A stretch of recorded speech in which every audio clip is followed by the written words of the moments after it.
ជួបនាងទេខ្ញុំតែងតែឆ្លោះជាមួយនាងតែតាមពិតពេលដែលពួកយើងនៅជាមួយគ្នាខ្ញុំរីករាយនិងមានក្តីសុខជាងគេ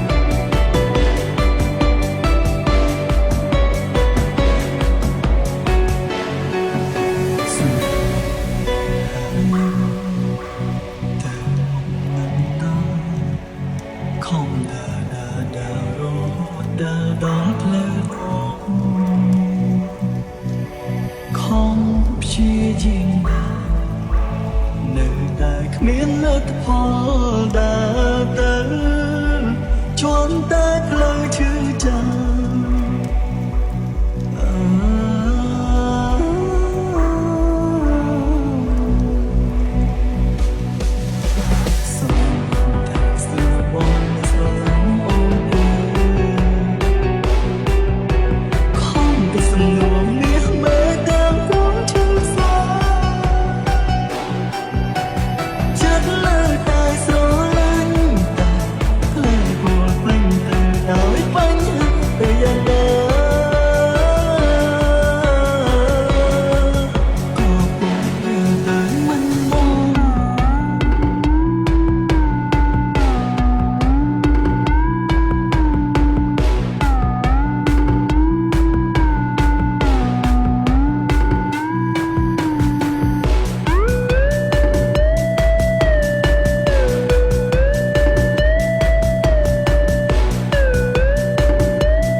ខ្ញុំគិតពីនាងណាស់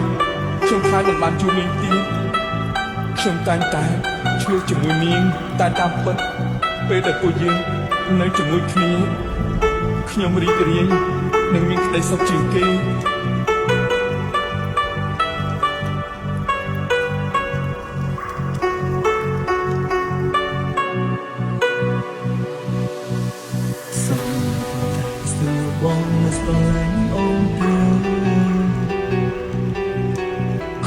តែសំណួរមាសមើលតាមព្រមឈឺផ្សា